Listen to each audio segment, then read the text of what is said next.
Hello and welcome to another HanDrinksSolo wine info video, and today we are talking about Arcangeli Estates Vesta Semillon 2017. Now before I say any more, it should be noted that this is another one of the HanDrinksSolo Bizarro wines. The little sticker that you see on the bottle is a Bizarro sticker, and that means that this wine could do anything from straddle genres to break molds to challenge mindsets or just plain freak you out. But here's the thing.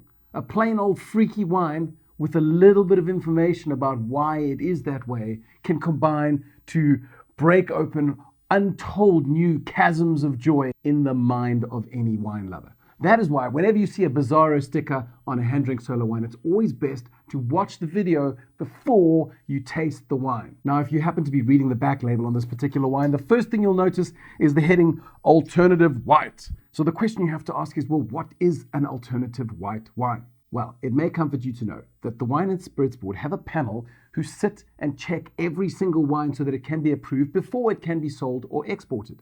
And they will check it for color and aroma and taste, and if it ticks all the right boxes, then it is allowed to be sold. Otherwise, it gets cancelled. And if a winemaker submits 3 wines that get cancelled, it's like 3 strikes and you're out, and then they hang you up by a part of your body that hurts the most.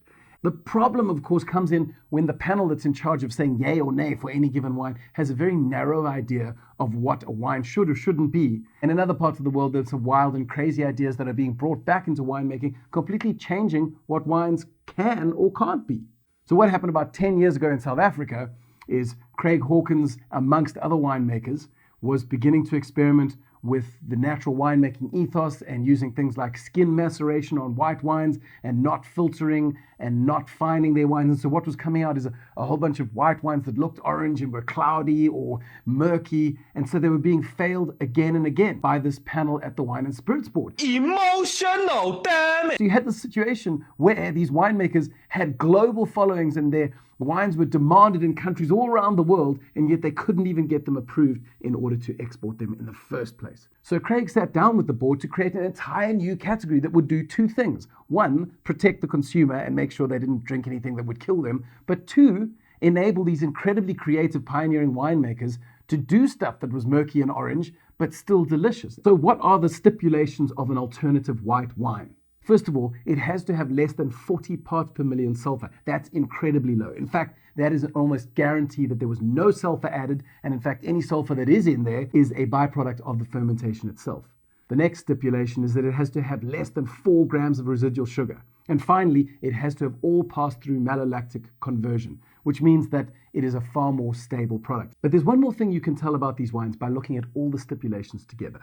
That is to say that if you have a wine that has less than 40 parts per million sulfur and has less than 4 grams residual sugar, and when you look at it in the glass, it doesn't look like a rabid dog just threw up, you can rest assured that this stable wine was made by a winemaker who is incredibly competent, because it's really difficult to produce a stable, delicious tasting wine that has no sulfur preservative and has almost no sugar, which in itself can act as a preservative.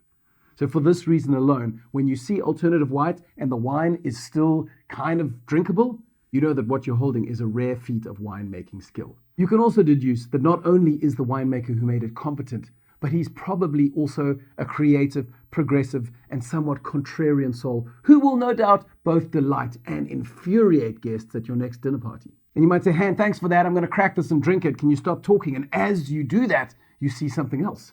It says, this wine was made with oxidative winemaking practices. And you're, my goodness, man, what the hell is that? Well, I'm going to give you a massive oversimplification to keep it really short. If you taste the crispest, freshest, most fruit-forward wine you've ever had before, let's say a Sauvignon Blanc that smells of passion fruit and guava and pineapple, you can almost be certain that it was made in a protective manner. Protective means oxygen was kept far away from the wine. Now, what happens when you introduce oxygen into the winemaking process is that all those crisp, fresh, neat, tidy little flavors, like I said, guava, peach, pineapple, elements that pop up in something like a tank fermented Sauvignon, those start to disappear. And you're, Han, why would I want to destroy those flavors with oxygen? Well, because in their place comes a whole nother range of fascinating, yeasty, savory, salty, caramelly, nutty aromas that add huge complexity to the wine concerned. In fact, introducing oxygen into the winemaking process has been shown to increase the concentration of glutamate. Yes, the glutamate from MSG and aromat and other things that are delicious. So this style of winemaking may reduce some fruit components, but adds a whole bunch of other elements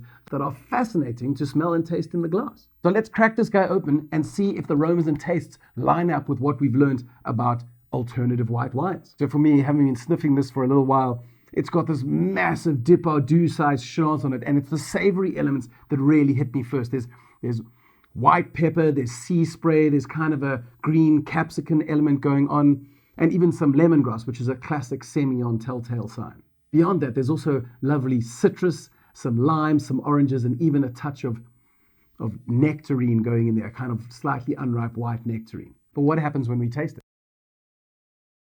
What I find really fascinating is how the wine almost flips itself on its head. On the nose, you notice all the savory stuff first, but then on the palate, those rich, layered citrus elements come right through. And of course, there is that savory complexity. There is a little bit of that bell pepper, almost like a pepper dew note coming under all the citrus, and that white pepper spice on the finish.